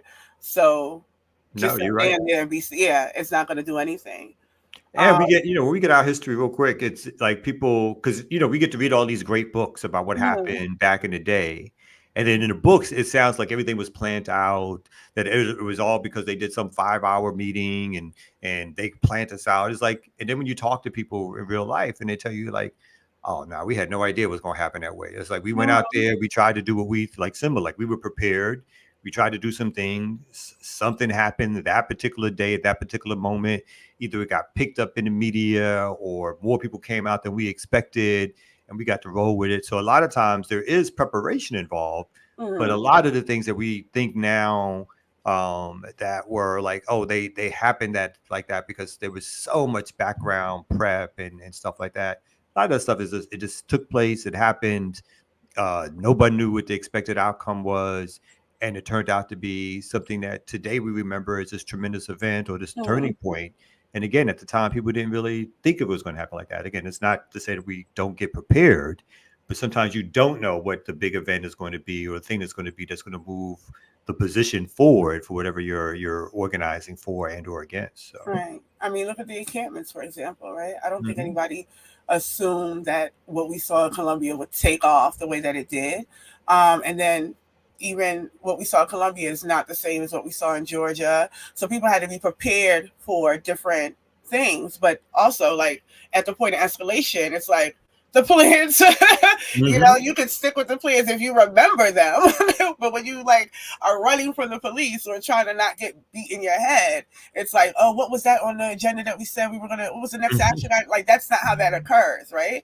So there are things that on site are going to shift and change, but the whole point of having a plan is to assess for, like, in the occurrence of this, in the event of this, right? A lot of that is trial and error because it hasn't happened yet. So we don't know if it's going to go down that way or if it's, or nothing's going to happen, right? Like sometimes we have security and nothing happens. And then sometimes we lax with security. It's like, maybe we should have thought about that a little bit. Hey, I had a quick question when it comes to organizing and stuff like that. When, with them burning a lot of books and trying to make everything digital, do you feel like even with you, Ricky, is somebody in BAP recording and making like a history of what's going on? Like, excuse me? Like an archival? Yeah, like an archival, what y'all all are doing, because you look at it like y'all saying, you look at books and you can see a blueprint of what they did in organizing. But now with them trying to go digital and which could be changed now that all the books are being burnt like Fahrenheit 400 or whatever that movie or book was. Do y'all have somebody archiving what y'all doing? That's the plan. We do Okay. have archivists in the organization in BAP that want to do it, that think that it would be useful. We sort of have that in the Haiti Americas team with our syllabus. So we have 2 volumes of it, which is like 30 plus pages, but it's essentially all of our work around Haiti Americas and from our inception. So from the time we became a team, so anybody who's on the team that ever wrote an article, was in a webinar, discussed Haiti and the Americas, those are in the syllabus volume. So in that way, we kind of archive that so people can go back and see. But there is a plan, I believe, because we do have people who really want to do that and find value in that. And then also kind of to that point of the syllabus, compiling things that we've written as a BAP thing. So I don't know if things are going to be released as a publication or disseminated among the members in the organization so they can have an idea of where the start of BAP, where we, how BAP started and where we are now. But I do think it is useful to have archivals, especially when we look at the role that it's playing now. There's a bunch of, well, I'm sure they're nonprofit driven, but there's a bunch of conferences and panel conversations around who owns Black data, quote unquote, right? But the people who are archivists, who are making these arguments, don't really interact with organizers. So organizers don't have that access to the Black data that they're trying to argue for, right? So I know people who are doing these deep dives and they're finding things and pieces from like Paul Robeson and these old newspaper articles that show we have always been in support of Palestine and things like that, but they are not sharing these things with organizers so that we can create a PE around it or agitate a community around. Look, this is the history of us. Look at what we've been doing, and this is what we can continue to do. So just like trying to make those connections, because I know my personal, I don't want to say her name because she do be sneaking me stuff. I don't think she should be in the back. Look what I found, and look, because she's excited to show me these sort of international ties between Baltimore and Liberia, or making those connections and the ties with Palestine, and seeing how far back the city has always been activated and motivated into movement and organization. But that's not something that's freely offered to organizers or shared, and I think it should be. I want to executive produce a book between y'all two on organizing that will archive the wrongs and right things to do within building the upper organization and things you'll have to deal with. Like a lot of people that's really trying to learn how to start their own organization and figure out what organization they might want to join. So I was like to produce it. I'm down with that. Yeah. What about you reminded me of 2 quick things. One on the archival tip was visiting Yuri's house. Yuri, who was down with Malcolm, this is like 20 years ago, whatever, in Harlem in the projects, and her having documents from the Organization of Afro-American Unity, just like like on her bed or on the living room table, like like this. In terms of like just all that historical data, and they later, of course, her family, when she got older, found places to put it, like, and to make sure it was saved and digitized, archived, and put in some place where folks could really find it. But you do realize that a lot of times in these organizational settings, whether historical or current, it's usually, like, to be honest, sometimes it's like the last thing on people's mind, and whether or not they get saved for historical. No one's thinking. You're not thinking of it like that, right? You're just like, you're doing the work. You're hoping the work succeeds. You're trying to move people to do things, and then sometimes it is it does turn out again because you were again either associated or doing something, and it gained momentum. That folks they do become important milestones of like, how did this work or how did that work? Right. And then on that, a very important point, like the most important thing with organizing is to try to do something. Too many times people spend, even those who think they're trying to organize, and just recently came about this. Well, it's happened time and time again, but just a recent bout of it, let's say, is that organizing is not talking to other organizers. It's not organizing. Like, that's obviously, there's lessons to be learned when you're talking about work that you've done, But just having sort of like meetings with each other is not the quintessential idea of what organizing is. It is getting out into the streets, doing something in which you're meeting new people, trying to politicize folks, trying to move people on issues and ideas. But you cannot just do that by having discrete conversations with people you already agree with. If the idea is that we already agree on something, our next step is to figure out, as small as it is, what can I do? And then sometimes I do agree that organizers, and I think it's important, sometimes folks have to do things which are going to get organizers or people who think of themselves as organizers moving and active.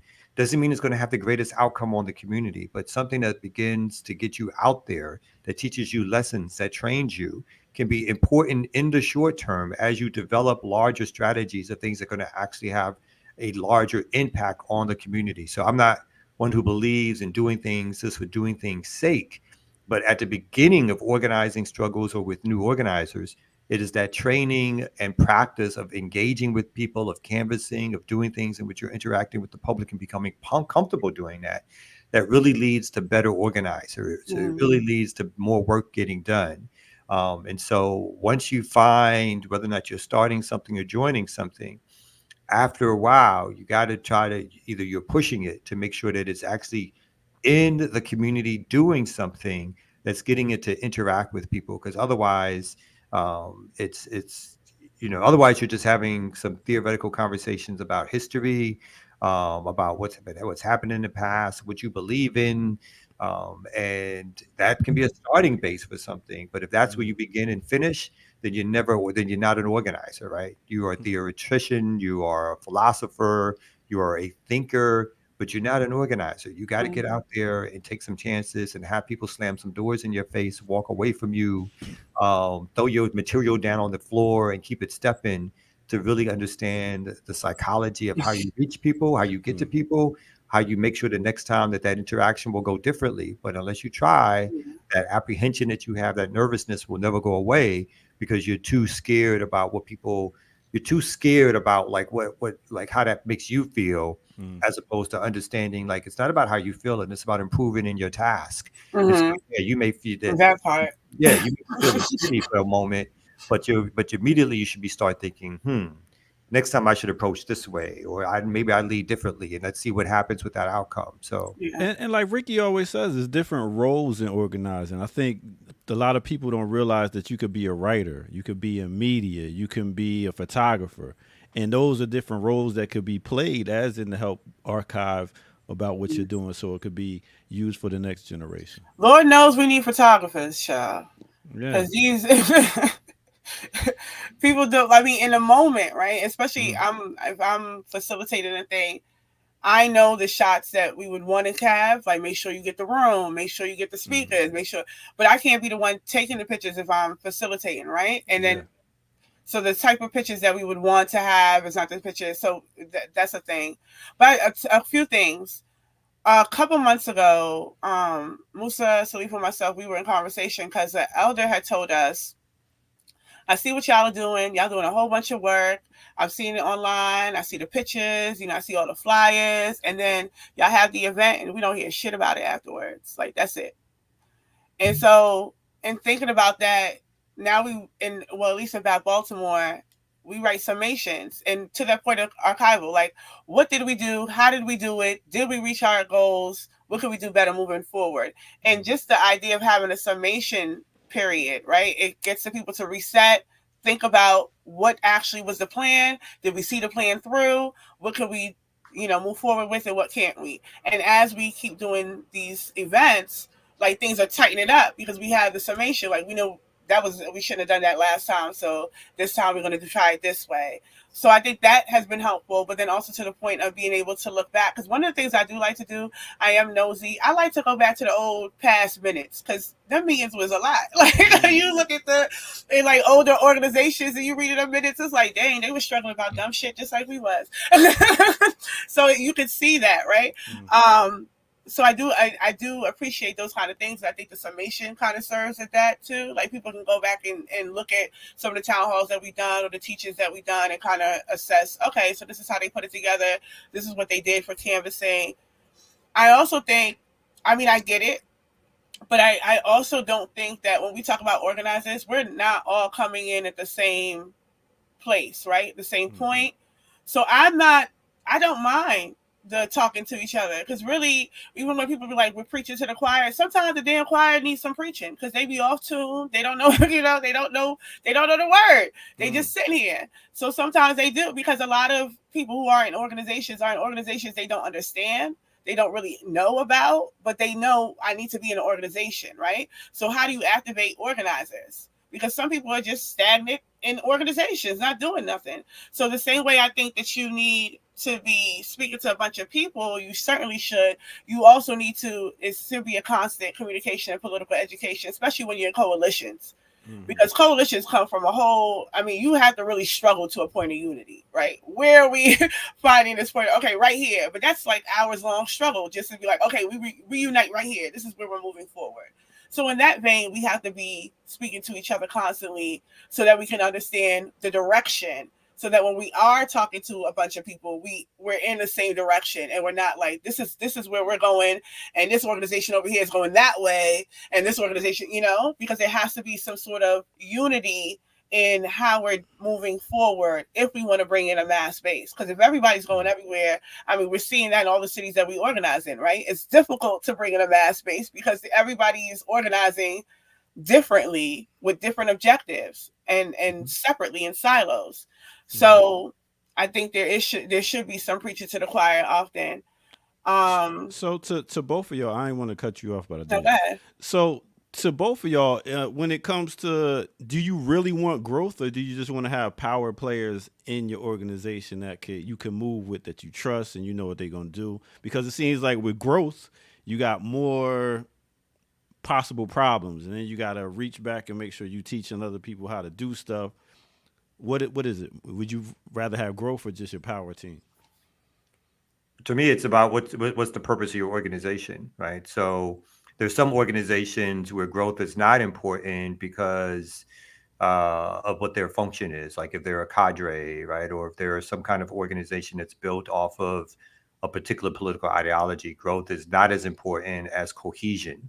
And so if they do grow, they grow really slowly, and that's a purposeful idea, because at least in what the idea of the formation is that it's going to lead to creating other formations where that is the purpose, is for those formations to grow, right?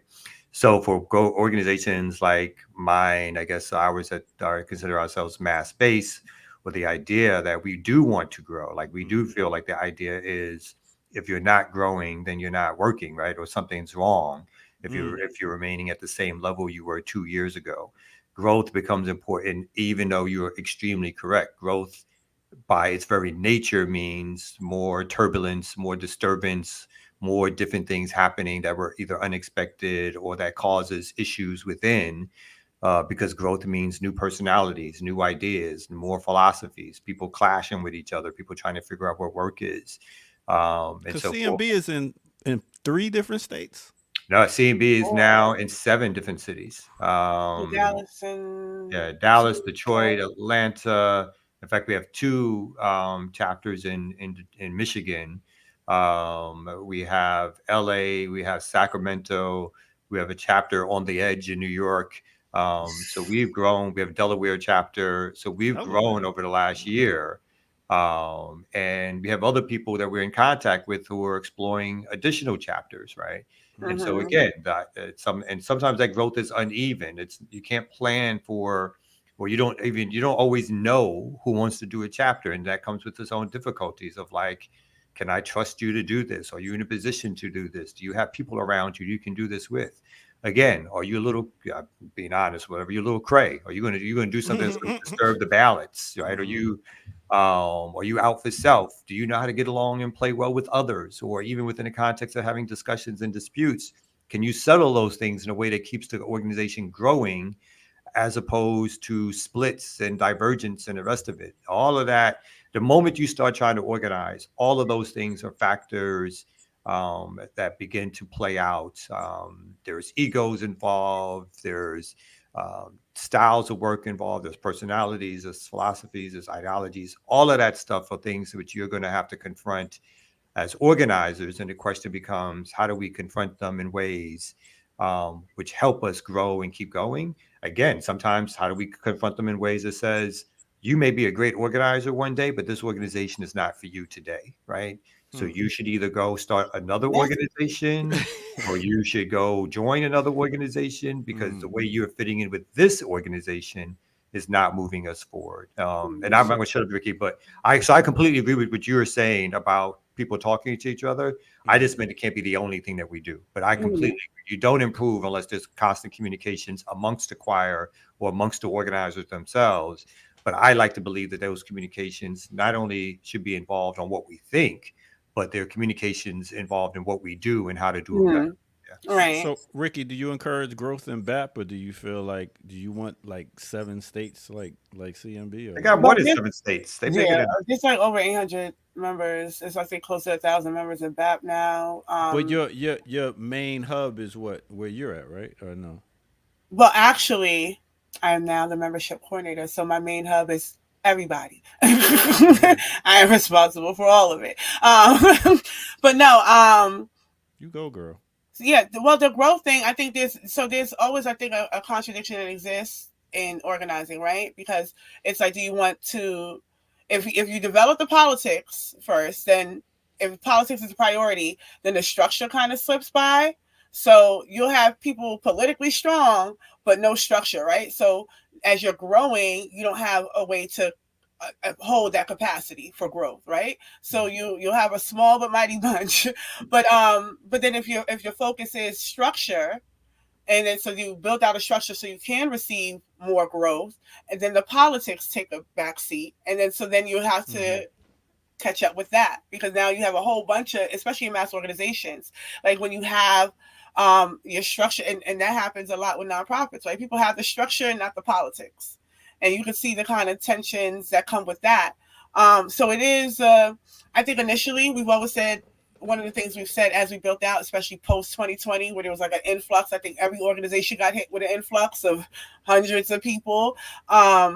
We've always said we're building as we're flying this as we're building it. So we're putting this plane together in the air, right? Because we led with politics first, which is what attracted so many people to us. But now it's about a capacity. How do we assess for all of these people? So for me, I'm not so much a fan of growth. Like I believe in the mass base. We should be galvanizing a mass base. That is the purpose and the objective, to win over the masses of people to the right side of history. But also with that comes a lot. Like, you don't know, the masses are the masses, right? So you don't know who you're getting coming in. And if you don't have a structure to accept those people, like if people don't have like an orientation process or onboarding process, and they're just coming in, then it becomes difficult to manage. So now you have 800 plus members who are doing whatever the hell they want to do that has nothing to do with our objective, and how do you rein in that many people? Has anybody anybody infiltrated y'all, either of y'all organizations? You mean as in government infiltrators? Yeah. I mean, maybe, probably. It's hard to say. Right. Maybe more importantly, whether they paid or unpaid, we've definitely had people who have not who have served the purpose of infiltration in different organizations. And I think this is a key period of history in which we are going through. Again, we're living in history, and these times are going to be studied and looked at, because I say over the last 10 or 15 years, and probably even a little longer than that, particularly post the Great Recession, maybe even looking at Occupy Wall Street, the things that are considered to be the Black Lives Matter or whatever. But there's been a great amount of upheaval over the last 10 or 15 years. And we're still going through that. The stuff with Cop City, the stuff now in Palestine, some of the very nature of how Western capitalism is being, the competition with like a nation like China and Russia. So internationally, that has great effects what happens domestically, right? So all of this stuff is happening as we speak. And so there's a lot of turbulence and a lot of even new philosophies of how you organize and how that upsets the balance of old philosophies of how you organize. And not saying I agree with everything old, but I certainly don't agree with everything new. And so how people conduct themselves or act in organizations and what they consider to be their priorities, all of that is having a particular role in what's happening today with organization growth, with mobilizations, with whether how successful we are, those of us who consider ourselves organizers, in creating the structures, having enough people to challenge the very nature of the state that we say we want to challenge, right? So I think for all of us as organizers, that's always part of the end game. Is like, if we're radical organizers, part of our work is to challenge the state. In fact, it's our main work, is to challenge the state on what it's doing, and how do we judge ourselves around our successful ability to do that? Like, how do we create the alternative models that bring people in, but at the same time, how do we directly challenge state institutions which have an overwhelming, dominant, imperial influence on our very existence and lives, right? So we're in a forward motion time period where there are people to get, there are people to organize, there's institutions to build, there's organizations to build, there's power to be fought against and power to be fought for. And I think this is an interesting time period in history to be here. No one can ever say again in this current condition, what they would have done in the 60s, what they would have done, during times of great upheaval. You're living through times of great upheaval. And as the saying goes, what you do now is probably what you would have been doing then. So you need to get off your goddamn couch and join an organization. So. All right, there it is, everybody. This is the Remix Morning Show, and the book will be coming, the documentary, How to and Why We Organize, CMB BAP, brought to you by the Ear Doctor. So get ready for that. That's you marketing. I see. That's right, it's going to be a doc. A picture of me with the bull. Right. Can that be the cover photo? Yeah. We'll mix it up with Ricky's sultry pictures, and we'll see. Sultry. True. You can put me on the back cover. You can put Ricky on the cover. Better to look at. You can put her on the cover. You can throw me on the back cover. Word. I'm sure y'all got another story. We got about revenge dress era. There it is. We got about 14 minutes. I'm sure y'all got one more story. So. Yeah, no, I mean, I do want to make up two quick things. One in organizing, right? To your point about going outside, I think I overheard Hiram say this. It might have been a conversation we had directly or one of the interviews, because that's my other bestie.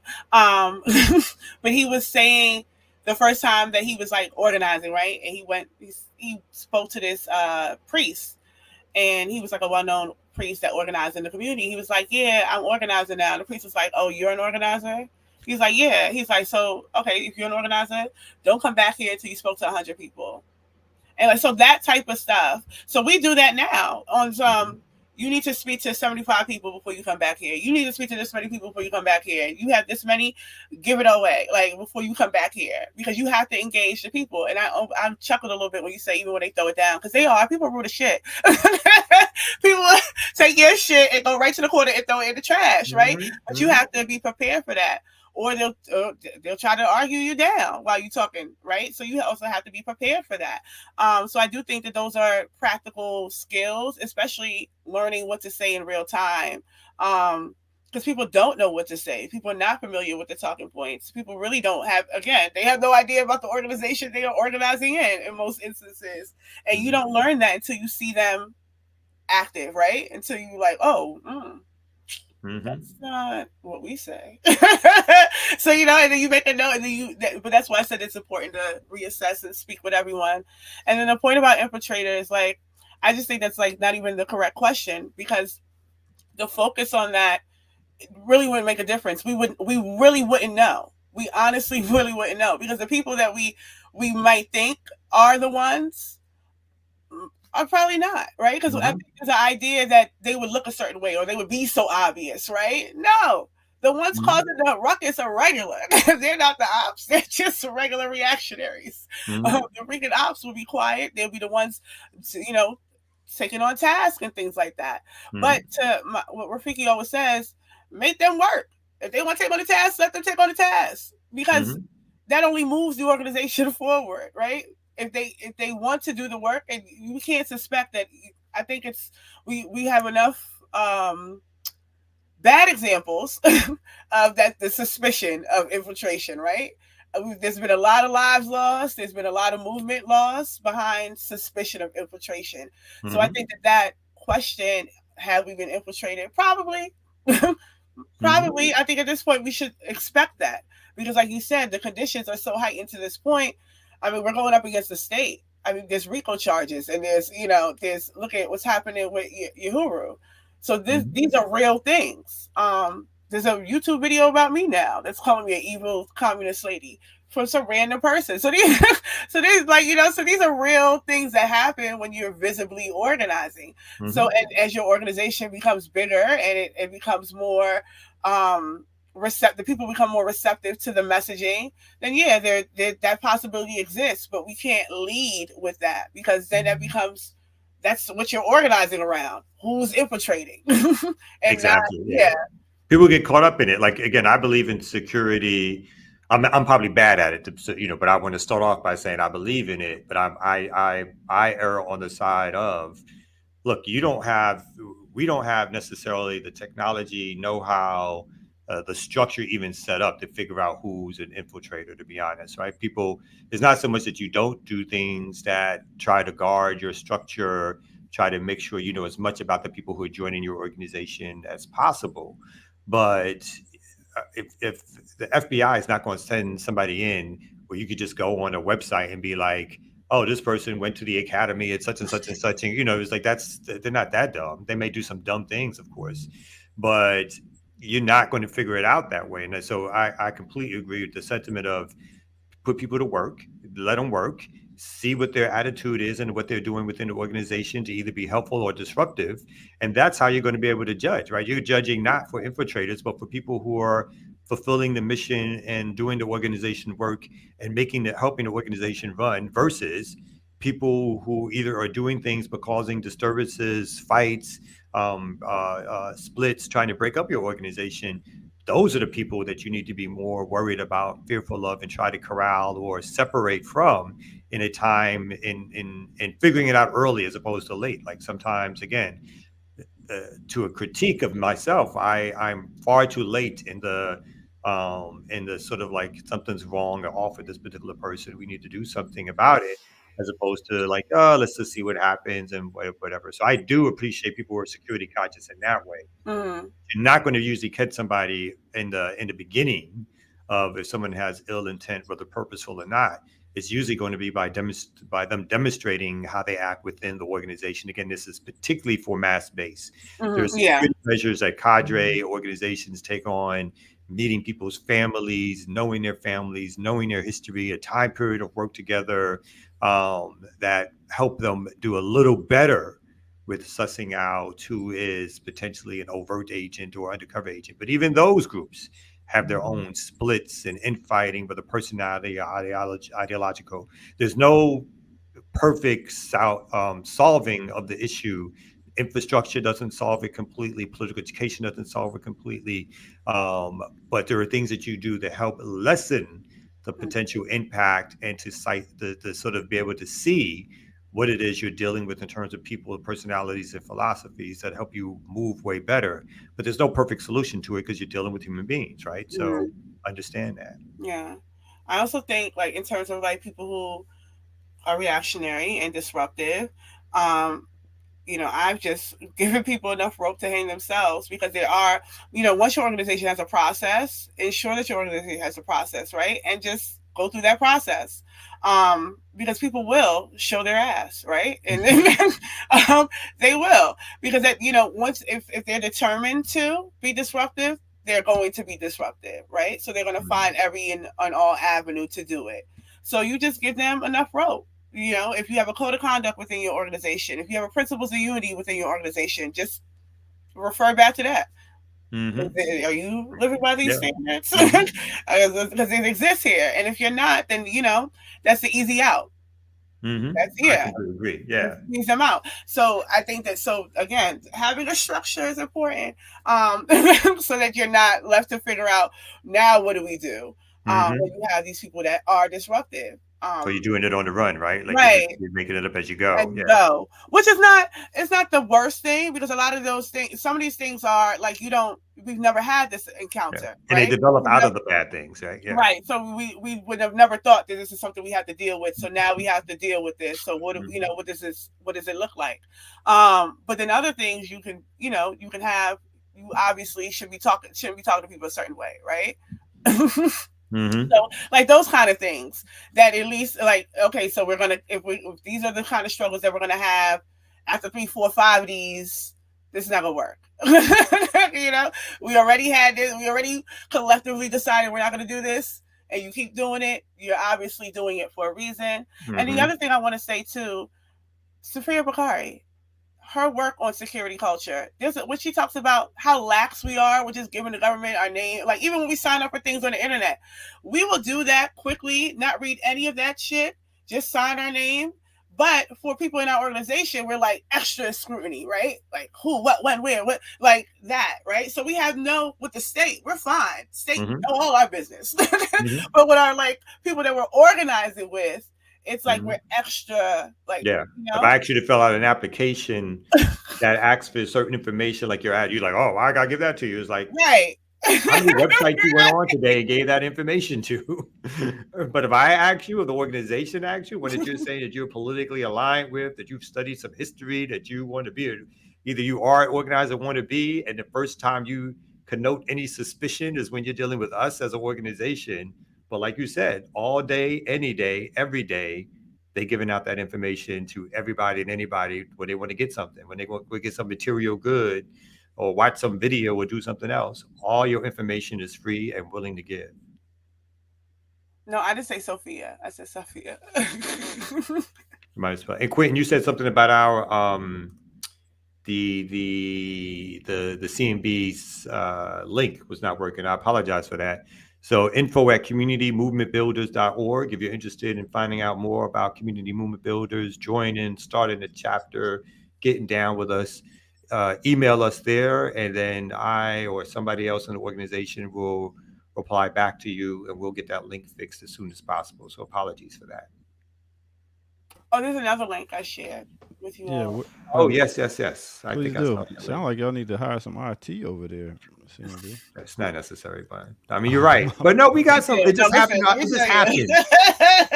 God knows if I was in charge now. So I think this is the link you wanted to share. Yeah, I was minding my business, watching the morning show, and Kim displayed this last week. Almost 2 G's. Yeah, I'm close to 2 G's in a few days. So I really appreciate everybody doing this. Nice. Yeah. Oh, they got my name down. Anonymous. 200. You're welcome. Yes. Well, listen, I appreciate Kim and Jackie. Air Doctor, when you get to DC, we'll talk. We'll speak. Hey, I got you. I got a change. You have something picked out already that you think you want, or you saw all new? We talked about it. Basically, I think it would make more sense if I have like one of them smaller Jeeps, because if I'd be running around, all the materials, and I see what Petrol's truck look like. I'm not trying to live that life. That's a damn life. He ain't got no trunk now. It's all VAP stuff. She need a mystery van. Right. Basically. At the very least, a soccer mom's SUV. You know what I'm saying? Yeah. You know what I'm saying? That's just it. But I did want to post this as a thank you to everyone who has contributed thus far. Jackie said it. I'm not really like a what about me, look at me type of person, even though I do get called egotistical a lot. Everybody. People think I have an ego, but I will say, I think you kind of have to, right? Because you gotta love yourself. I don't think you could do this work with the expectation that we will win and not have an ego. So there's that. No, I think that's completely true. And what's more true is that if Ricky needs a car, we need to get Ricky a car. And so, we'll go out on this note that, again, I'm dead up. I mean, I think you're one of the most fantastic organizers I've met in a long time. And I think you're true to this. You're real with it. You believe in it. You're giving your life over to it. At the very least, what we all can do in the larger organizing community is make sure that if there's somebody like you out there and we need to propel your work forward, that we do what we can to help propel your work forward. So at this one time, I would suggest that people not necessarily give to us at this particular moment, but they help Ricky get a revolutionary ride, because that ride will multiply itself into more organizers, more work, more successful outcomes, more revolution on the ground. So if Ricky Ryan needs a car to get that work done, and we need to get Ricky Ryan a car to get that work done. And I will be making personal donations and organizational donations, and I will be spreading this on my own different pages to make sure that we can support you the way you need to be supported. You got me about to give her some money. Come out. Good job. Thank you, my brother. Not out your pocket, though. You use your card. Get your credit card out. Whoa. I got a change bucket upstairs. I was looking at. Just look ahead. Yeah. Yo, don't front them change buckets over the time. They be having some money in it. Now, listen. Ooh. I already gave some anonymous. No, because Coinstar be taxing now. It ain't like when they first came out. Revolutionary. We trying to get $5. Red, black, and green. Red, black, and green rims. You know what I'm saying? Some Pan-African rims. I like that. I like that. I like that. Right. Well, listen, y'all. Thanks for tuning in once again to the Remix Morning Show. We will be back tomorrow at 8 a.m. With Women's Wednesday, and I think we got some special guests coming through. So make sure y'all tune in for that, and then we'll be back again Thursday. So yeah. Thank y'all once again, and I believe that we are out of here. It is time to go. So I ain't got time do a for mix? a mix. We ain't got. You can do a mix. You can do a little mix. 10 seconds. 15 seconds. You know I'm ready, boy. Let's go. Remix Morning Show. Let's get it, y'all. I ain't got it together. Oh, here we go. Damn, I thought I had it together. Here we go. You can just do that beat all day, son.